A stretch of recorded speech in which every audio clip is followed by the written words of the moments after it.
தஞ்சாவூர் மாவட்டம் செங்கிப்பட்டியில் திமுக மகளிர் அணி சார்பில் நடத்தப்படும் வெல்லும் தமிழ் பெண்கள் மாநாடு தொடங்கியுள்ளது. கூடுதல் விவரங்களுடன் இணைகிறார் செய்தியாளர் ராஜா. ராஜா, வணக்கம். மாநாடு குறித்த விவரங்களை நீங்க பதிவு பண்ணலாம்.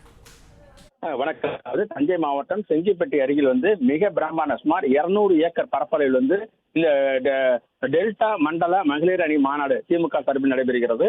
இது இந்த மாநாட்டில் சுமார் அதாவது திருச்சி, தஞ்சை, புதுக்கோட்டை, திருவாரூர், நாகப்பட்டினம், மயிலாடுதுறை, கடலூர் உள்பட 15 மாவட்டங்களில் இருந்து இந்த டெல்டா மண்டலமாக ஒருங்கிணைந்து இந்த மாநாடு நடைபெறுகிறது. இந்த மாநாடு சாறை சாறையாக பெண்கள் அதாவது கருப்பு சிவப்பு ஆடை உடை அணிந்து பெண்கள் வந்து கொண்டிருக்கிறார்கள். இப்ப மாநாடு துவங்கியுள்ளது. மாநாட்டு திடல் முழுவதும் சுமார் அதாவது 1,25,000 பேர் அமரக்கூடிய வகையில் திறந்த வெளியில் மாநாடு நடைபெறுகிறது. அந்த மாநாட்டினுடைய அந்த மாநாட்டில் போடப்பட்டிருந்த இருக்கைகள் முழுவதுமாக நிரம்பி ஆங்காங்கே மனிதர்கள் நிற்கின்றனர். மிகப்பெரிய அளவில் இந்த கூட்டம் நடைபெறுகிறது. அதாவது இந்த கூட்டம் மிக அந்த தேர்தல் நேரத்தில் நடைபெறுகின்ற அந்த கூட்டம் ஒரு மிகப்பெரிய ஒரு எழுச்சியையும் ஒரு தாக்கத்தையும் ஏற்படுத்தும் என சொல்லப்படுகிறது. இந்த மாநாட்டை ஒட்டி கிட்டத்தட்ட ஒரு பல்லாயிரக்கணக்கான அதாவது 1,25,000 பெண்கள் கலந்து கொள்ளக்கூடிய மாநாடு என்பதால் மிகப்பெரிய அளவில் எதிர்பார்ப்பை ஏற்படுத்தியிருக்கிறது.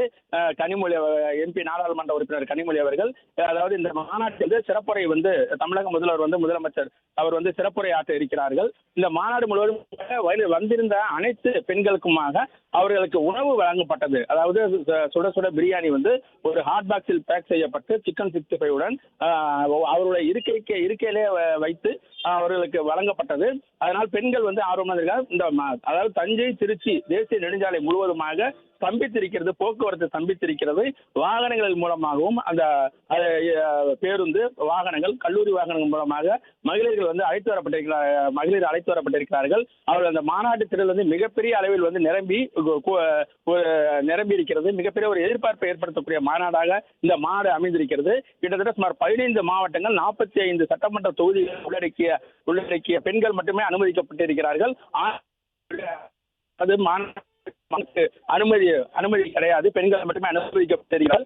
மிகப்பெரிய எதிர்பார்ப்பை ஏற்படுகின்ற மாநாட்டில் மிகப்பெரிய முக்கியமான நிறைவேற்றப்படக்கூடிய வாய்ப்புகளும் இருப்பதாக சொல்லப்படுகிறது.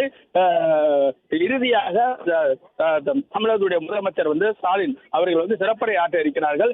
அவருடைய பேச்சு அதாவது இந்த மாநாடு தேர்தலுக்கு அதாவது தேர்தல் பரப்புரையாக எடுத்துக்கொள்ளலாம் என்றும் சொல்லப்படுகிறது. அதாவது தேர்தல் வர நேரத்தில் இந்த டெல்டா மண்டல 15 மாவட்டங்களை உள்ளடக்கி 45 சட்டமன்ற தொகுதிகளை அடக்கி நடைபெறுகின்ற இந்த மாநாடானது இந்த மாநாட்டில் இது ஒரு தேர்தல் பரப்புரையின் தொடக்கம் எனவே சொல்லலாம். இந்த பகுதிக்கு பிளே ஸ்டோர் மற்றும் ஆப் ஸ்டோரில் இருந்து பாலிமர் செயலியை QR கோடு மூலம் பதிவிறக்கம் செய்யுங்கள்.